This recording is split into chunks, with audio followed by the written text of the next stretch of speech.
Good morning students. In this video we are going to focus on different levels of structures of proteins. So protein, its structural level is having different levels, like 4 different levels of structures of proteins are primary level, secondary level, tertiary level, quaternary level. और इनको हम turn by turn पढ़ने जा रहे हैं. First of all I am going to talk about primary level. What is primary level? This is very simple level. This level refers to covalent structure including disulphide bridging.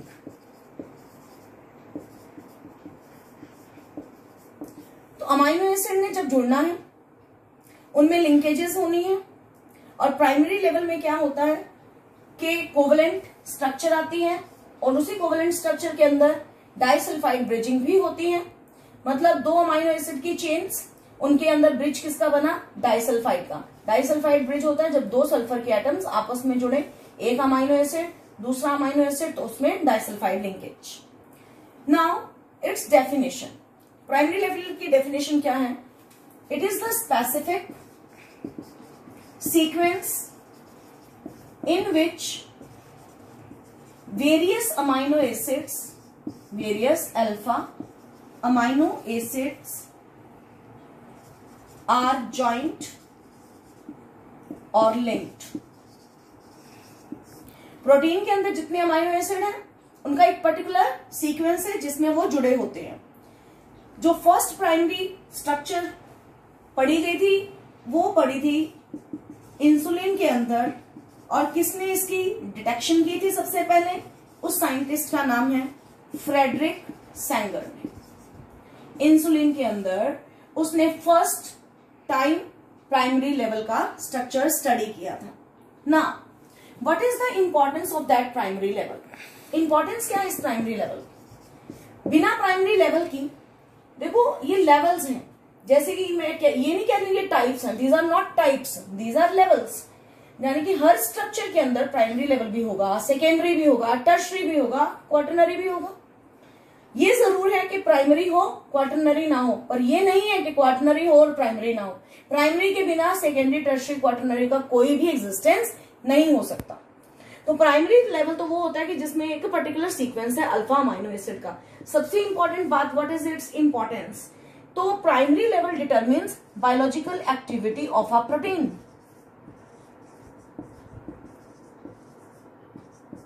तो किस protein ने क्या करना है बॉडी के अंदर, उसकी biological activity को ये डिटरमिन करता है. और ये भी देखा जाता है, जैसे कि मैं इसके लिए आपको एग्जांपल बताती हूँ कि कैसे वो बायोलॉजिकल एक्टिविटी को डिटरमिन करने में हेल्प करता है. लाइक जो हमारा हीमोग्लोबिन है, हीमोग्लोबिन में सारे लेवल होंगे.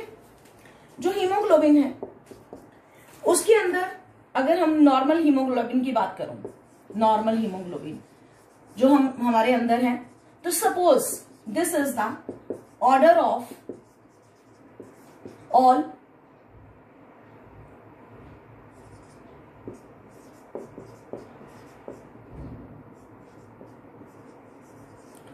This is the order of joining of amino acids. ये अमाइनो एसिड्स हैं.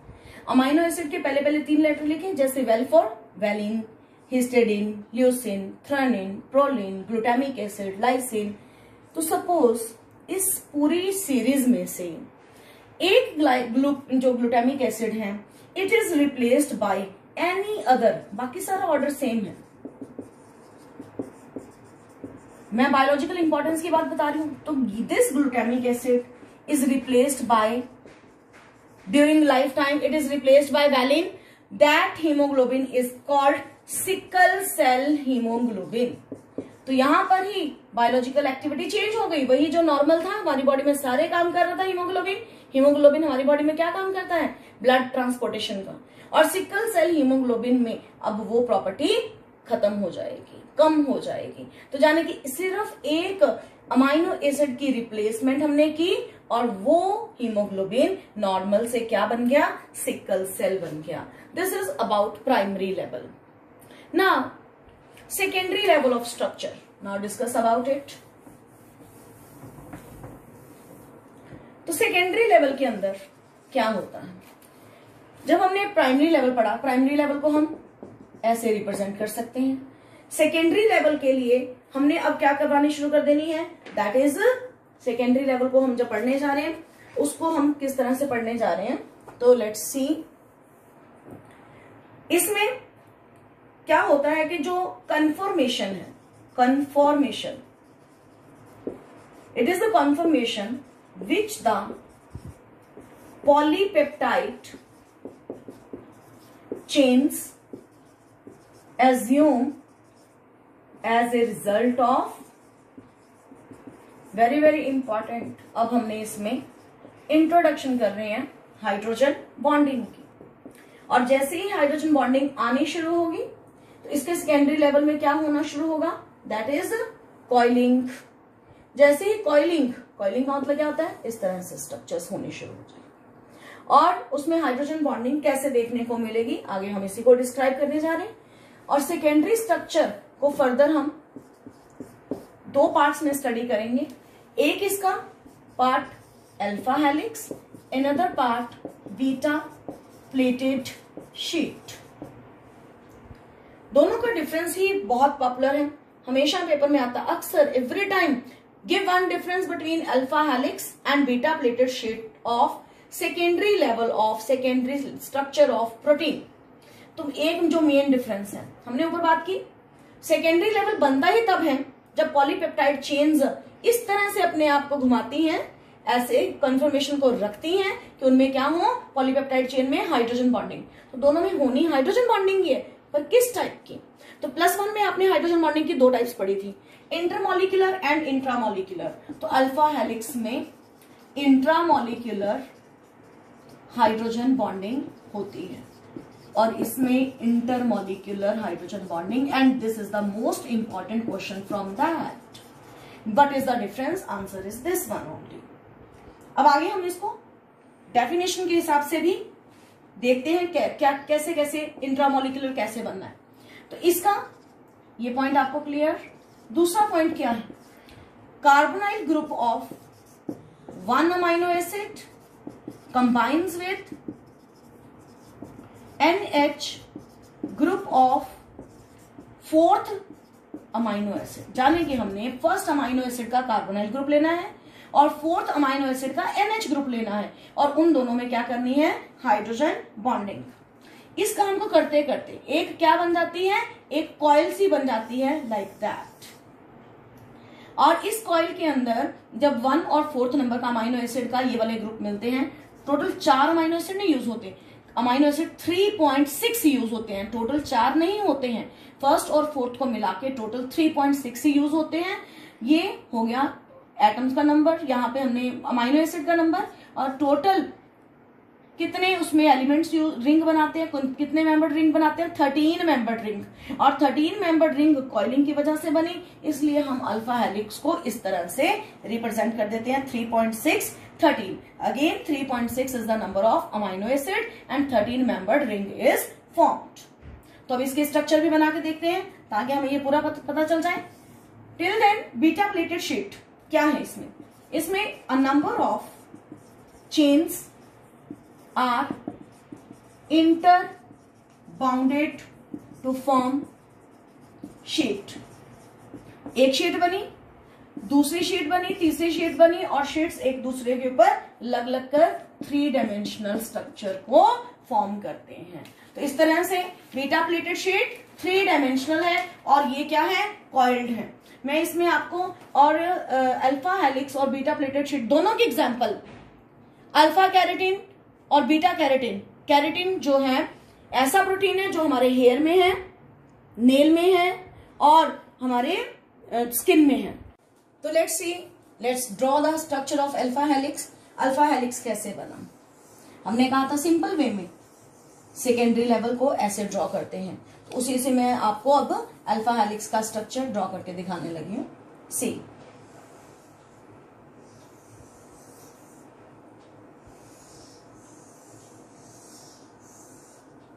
ये हमने एक पॉलीपेप्टाइड चेन बनाई, what is this? Polypeptide chain. Coiling कैसे होनी है? हमने कहा फर्स्ट अमाइनो एसिड का कार्बोनाइल ग्रुप, और सपोज यहां पे फोर्थ अमाइनो एसिड है उसका NH ग्रुप, उनमें ये जो डॉटेड लाइन बनाई, this is called intramolecular. Why intramolecular? एक ही पॉलीपेप्टाइड चेन के ऊपर लगे हुए दो ग्रुप हैं, जब भी hydrogen bonding with in the molecule होगी तो उसे इंट्रामोलिक्यूलर हाइड्रोजन बॉन्डिंग कहेंगे। सिमिलरली यहाँ पे अगर हमारा ये तीसरा मॉलिक्यूल, फर्स्ट मॉलिक्यूल आ गया ना अब दूसरी चेन के अंदर, तो यहाँ पर NH लगा तो इनके अंदर, तो ये सारे क्या हैं? Intermolecular hydrogen bonds. और यहाँ भी ये जो कॉइलिंग में ये पूरी एक पार्ट है कॉइलिंग का, इसकी लेंथ है 54 पिकोमीटर। तो this is I am showing what intramolecular. Intra क्यों बोला? क्योंकि एक ही पॉलीपेप्टाइड चेन के दो ग्रुप्स में आपस में हाइड्रोजन बॉन्ड बन रहा है। अब हम देखते हैं बीटा प्लेटेड शीट में इंटरमोलिक्यूलर हाइड्रोजन बॉन्डिंग कैसे होनी है। तो next is beta pleated sheet. इसके अंदर दो अरेंजमेंट है। इसमें दो अरेंजमेंट क्या है कि हमने कहा था शीट्स बननी है, तो सपोज ये एक शीट पॉलीपेप्टाइड की, ये दूसरी शीट, 3 डायमेंशनल नेटवर्क बनाना ना हमने, ये तीसरी शीट। जैसे एक डिब्बे में दूसरा डिब्बा, दूसरे में तीसरा डिब्बा, तो ये शीट्स क्या है? सारी आपस में क्या है? ये पॉलीपेप्टाइड चेन्स, ये पॉलीपेप्टाइड चेन की शीट्स जो हैं वो पैरेलल अरेंजमेंट में है, तो इसे हम पैरेलल बोलते हैं। एंटी पैरेलल में भी होती हैं, कैसे? Like this is one polypeptide chain, और एंटी पैरेलल क्या है कि आमने सामने इस तरह से खड़ी हूं। This is arrangement called anti parallel. तो इनमें हमने कौन सी बॉन्डिंग शो करनी है? इंटरमोलिक्यूलर। कैसे? ये थोड़ा टाइट है, नजर कम आएगा, इसलिए मैं इस साइड पे बना के आपको दिखाती हूँ। जैसे कि हमने कहा कि इंटरमोलिक्यूलर हाइड्रोजन बॉन्डिंग शो करनी है, कैसे? ये CO ग्रुप, ये दूसरे का NH ग्रुप। देखो एक पॉलीपेप्टाइड चेन, दूसरी पॉलीपेप्टाइड चेन है, सेम नहीं है, डिफरेंट है ये दोनों पॉलीपेप्टाइड चेन। ये एक, ये दूसरी पॉलीपेप्टाइड चेन, और इसके CO ग्रुप में उसके NH ग्रुप के साथ क्या? This bond is called intermolecular hydrogen bond। तो this is the difference। तो पता चल रहा है कि कैसे इंटरमोलिक्यूलर और अल्फा में इंट्रामोलिक्यूलर बने। तो this is about secondary level totally. तो secondary level is over. Now we are going to consider tertiary level of structure. जब हमने टर्शियरी लेवल ऑफ स्ट्रक्चर पढ़ना है प्रोटीन्स का, tertiary level is very very important level, और tertiary level के अंदर क्या होता है? फोल्डिंग होती है पॉलीपेप्टाइड चेन की। तो कुछ ऐसा नजर आता है। तो it represents overall folding of polypeptide chain. Secondary level तक जितनी हुई उसको फिर दोबारा से फोल्ड कर दे तो फिर हमारे पास फर्दर क्या बन जाता है? Tertiary level. तो that is further folding of secondary structure. Then इसकी खास बात, इसकी इंपॉर्टेंस क्या है? It refers to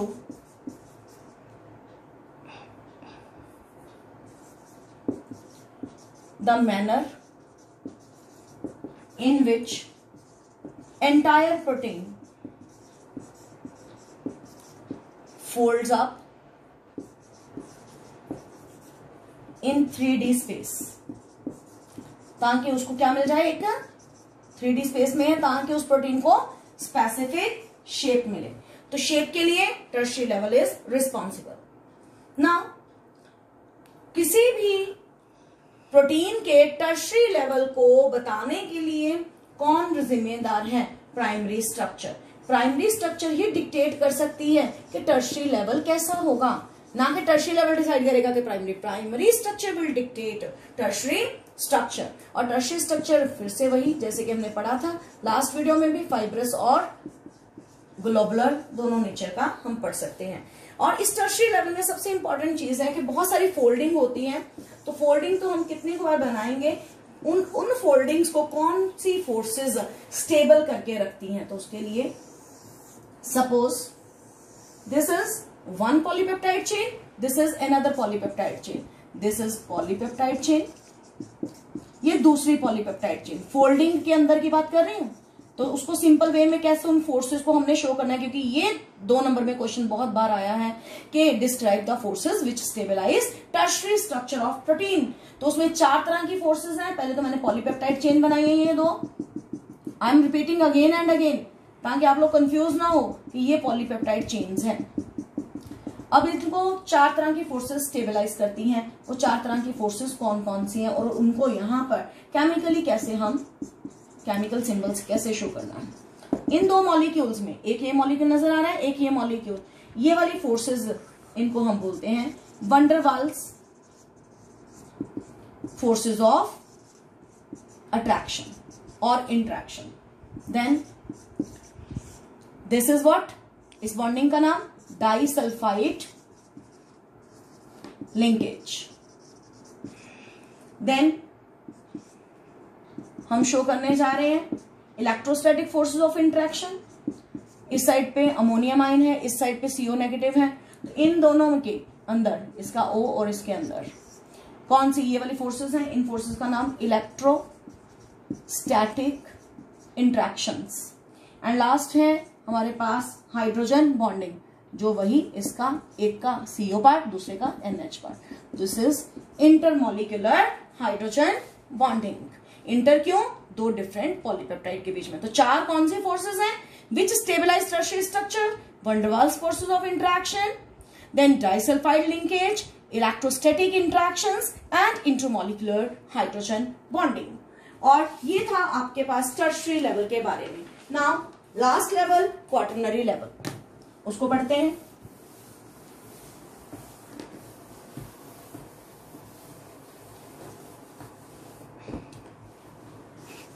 quaternary level,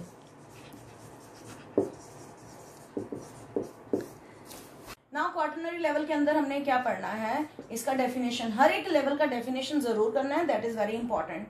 it refers to the determination of the number of subunits and their spatial arrangement with respect to each other in an aggregate protein molecule। तो ये level जो है वो बात करता है पूरे के पूरे, एग्रीगेट मीन्स पूरा प्रोटीन मॉलिक्यूल, उसके अंदर कितने सब यूनिट हैं, उनका स्पेशल अरेंजमेंट क्या है, एक दूसरे के रिस्पेक्ट में एक पॉलीपेप्टाइड दूसरे पॉलीपेप्टाइड के अंदर कैसे जुड़ी है। यानी कि इसके अंदर सारे लेवल आएंगे। हम प्राइमरी लेवल भी जब पूरे एग्रीगेट प्रोटीन मॉलिक्यूल की बात करेंगे उसमें प्राइमरी लेवल पहले पढ़ेंगे, फिर सेकेंडरी लेवल, फिर टर्शियरी लेवल और फिर प्राइमरी लेवल। और इसका सबसे अच्छा हमें एग्जाम्पल सिर्फ एक है, हमारे पूरी सारी बुक्स के अंदर भी है रादर, और सबसे इजी है, वो है हीमोग्लोबिन के अंदर। तो quaternary level of haemoglobin is quite clear to everyone. Haemoglobin क्या काम करता है हमारी बॉडी के अंदर, सबसे बड़ा इसका काम है, इट इज ट्रांसपोर्ट एजेंट। कैसे ट्रांसपोर्ट एजेंट है, क्योंकि ये हमारी बॉडी के अंदर ऑक्सीजन को कहां से कहां पहुंचाता है, लंग्स से सेल्स तक, और कार्बन डाइऑक्साइड को सेल्स से लंग्स तक। तो मैं फिर से बोल दूं, ऑक्सीजन को कहां से कहां, लंग्स से सेल्स तक, और कार्बन डाइऑक्साइड को कहां से, सेल्स से लंग्स तक, थ्रू ब्लड स्ट्रीम।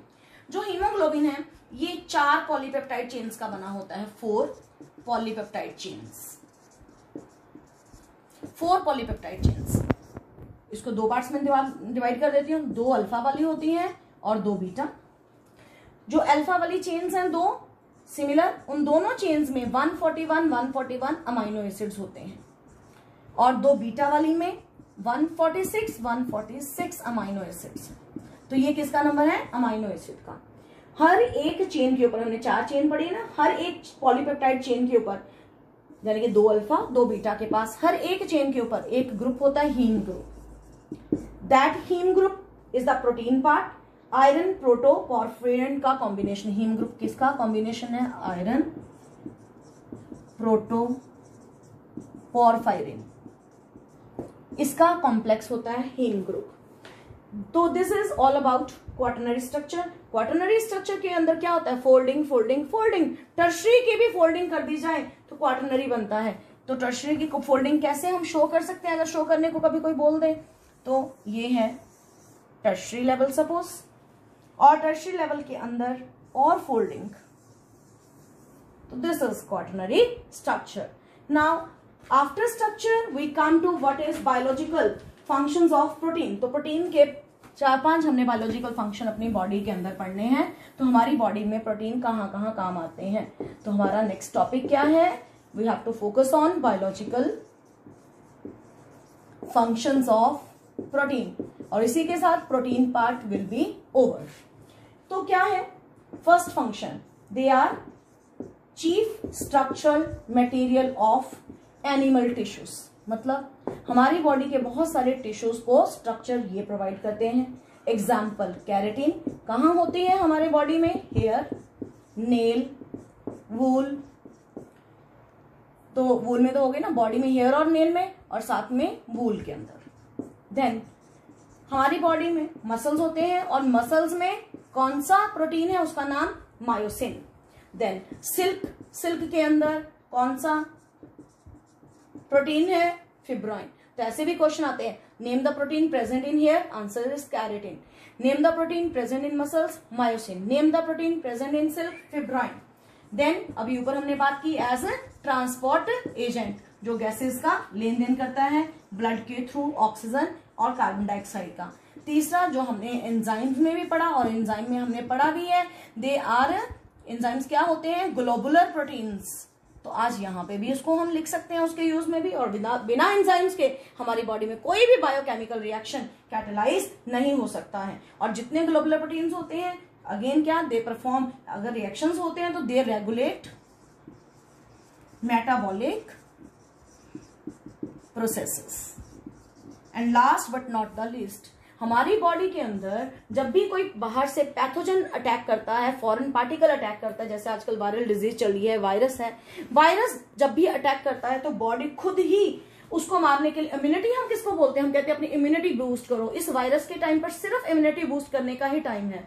अपने आप अपनी बॉडी की इम्यूनिटी हमें बूस्ट करनी है। कैसे करनी है वो बात की बात है। अगर इम्यूनिटी होगी तो कोई भी वायरस हमें चाहे हमारे अंदर आ भी जाए वो खुद ही खत्म हो जाएगा। कैसे, तो मैंने कहा कि अगर वायरस एंटर किया तो हमारी बॉडी उसको मारने के लिए खुद ही एंटीबॉडीज प्रोड्यूस करेगी। और एंटीबॉडीज क्या करती हैं, they defend our body against foreign particles और फॉरेन ऑर्गेनिजम्स लाइक एंटीजेंस। तो जो बाहर से वायरस आया या बैक्टीरिया आया उनको हम क्या बोलते हैं, एंटीजेंस। वायरस है, बैक्टीरिया है या कुछ भी है, तो फॉरेन पार्टिकल, जो बाहर से कोई भी पार्टिकल आ रहा है, बाहर मतलब फॉरेन से नहीं है, बॉडी के बाहर से, तो एंटीजन कोई भी आया वो उसने हमारी बॉडी के अंदर जैसे एंटर किया तो हमारी बॉडी के अंदर इतनी कैपेबिलिटी होनी चाहिए कि वो एंटीबॉडीज प्रोड्यूस करें। ये एंटीबॉडीज उन एंटीजन्स को खुद ही खत्म कर देंगी और हमारी बॉडी को उसका कोई असर नहीं होगा। तो इसके लिए मतलब ये एंटीबॉडीज बनेंगी कैसे, अगर हमारी इम्यूनिटी ज्यादा होगी। अब आपको अपनी इम्यूनिटी ही इंक्रीज करनी है।